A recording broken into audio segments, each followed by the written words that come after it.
Hello दोस्तों, स्वागत है आपका आज की इस नई वीडियो में। आप देख रहे हैं आपका अपना यूट्यूब चैनल स्टडीफाई। तो दोस्तों, आज की इस वीडियो में आपको हम कक्षा 12वीं का 17 अक्टूबर का अर्थशास्त्र का रियल पेपर, साथ ही साथ इनके आंसर आज की इस वीडियो के माध्यम से मैं आपको बताने वाले हैं। तो दोस्तों, वीडियो स्टार्ट करने से पहले यदि आप हमारे चैनल पर नए हो तो आपको वीडियो के नीचे एक लाल कलर का सब्सक्राइब का बटन दिख रहा होगा, तो आपको उसको दबा देना है। तो जिससे होगा कि हम जब भी किसी और भी पेपर की वीडियो अपलोड करते हैं तो उसकी नोटिफिकेशन आपको आपके मोबाइल में सबसे पहले मिल जाएगी। तो जैसा कि इसमें सबसे पहले दिया है, समय है 3 घंटे और पूर्णांक है 80 अंक। इसके बाद हम बढ़ते हैं इसके निर्देश की ओर।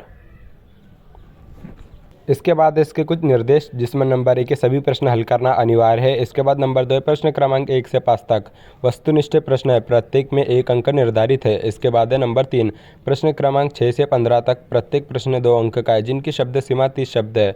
इसके बाद है नंबर 4 प्रश्न क्रमांक 16 से 19 तक, प्रत्येक प्रश्न 3 अंक का है, जिनकी शब्द सीमा 75 शब्द है।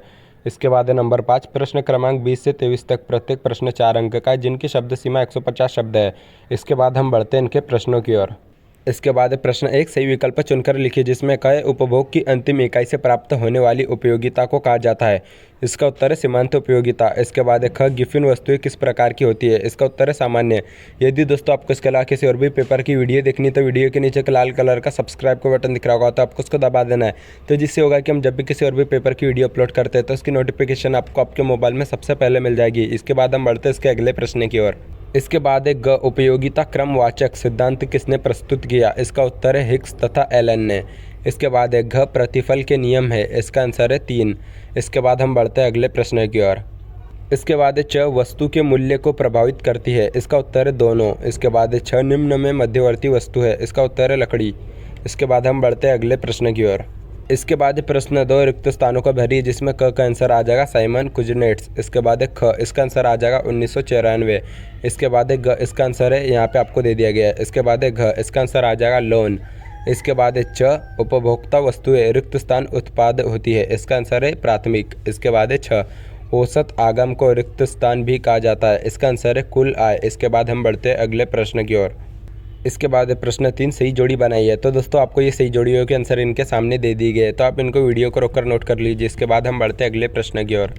इसके बाद प्रश्न 4 एक शब्द या एक वाक्य में उत्तर दीजिए, जिसमें क है गिरावट व्यय का दूसरा नाम क्या है। इसका आंसर है घाटे का बजट। इसके बाद ख समष्टि अर्थशास्त्र का एक दोष लिखिए। इसका उत्तर है समूह की बनावट पर ध्यान न देना। इसके बाद ग कौन सी प्रतियोगिता में वस्तु की एक कीमत होती है। इसका उत्तर है पूर्ण प्रतियोगिता। इसके बाद घ सीमांत लागत वक्र अंग्रेजी के किस अक्षर के समान होता है। इसका आंसर आ जाएगा यू। इसके बाद हम बढ़ते हैं अगले प्रश्न की ओर। इसके बाद च व्यापार चक्र का अध्ययन किस अर्थशास्त्र में किया जाता है। इसका उत्तर है पूंजीवाद। इसके बाद छ उत्पाद विधि का एक अन्य नाम लिखिए। इसका आंसर है उपज। इसके बाद हम बढ़ते हैं अगले प्रश्न की ओर। इसके बाद प्रश्न 5 सत्य असत्य बताइए, जिसमें क लॉटरी से प्राप्त आय राष्ट्रीय आय का हिस्सा होती है। इसका आंसर है असत्य। इसके बाद ख बाजार मूल्य अति अल्पकालीन मूल्य होता है। इसका उत्तर आ जाएगा सत्य। इसके बाद ग इसका आंसर आ जाएगा सत्य। इसके बाद घ अधिक वर्ष केंद्रीय बैंक का उद्देश्य स्वतः लाभ प्राप्त करना है। इसका आंसर है असत्य। इसके बाद च बजट को कृषि मंत्री प्रस्तुत करता है। इसका आंसर है असत्य। इसके बाद छ भुगतान संतुलन सदैव संतुलित रहता है। इसका उत्तर है असत्य। इसके बाद हम बढ़ते हैं अगले प्रश्न की ओर। बाद प्रश्न 6 मांग के नियम का महत्व समझाइए। इसके बाद हम बढ़ते हैं अगले प्रश्न की ओर। इसके बाद प्रश्न 7 लागत वक्र यू आकृति के क्यों होते समझाइए। इसके बाद प्रश्न 8 साधन के प्रतिफल और पैमाने के प्रतिफल में अंतर स्पष्ट कीजिए। इसके बाद हम बढ़ते हैं अगले प्रश्न की ओर। इसके बाद प्रश्न 9 उत्पादन फलन की मान्यताएं लिखिए। इसके बाद हम बढ़ते हैं अगले प्रश्न की ओर। इसके बाद प्रश्न 10 पूर्ति की कीमत लोच को मापने की 2 विधियों का वर्णन कीजिए।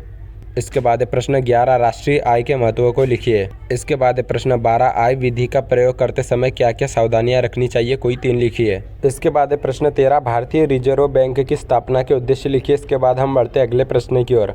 इसके बाद प्रश्न 14 एक अच्छी मुद्रा के आवश्यक गुणों को लिखिए। यदि दोस्तों आपको इसके अलावा किसी और भी पेपर की वीडियो देखनी है तो वीडियो के नीचे एक लाल कलर का सब्सक्राइब का बटन दिख रहा होगा, तो आपको उसको दबा देना है। तो जिससे होगा कि हम जब भी किसी और भी पेपर की वीडियो अपलोड करते हैं तो उसकी नोटिफिकेशन आपको आपके मोबाइल में सबसे पहले मिल जाएगी। तो दोस्तों, वीडियो अच्छी लगी तो वीडियो को लाइक करें, चैनल को सब्सक्राइब करें। थैंक्स।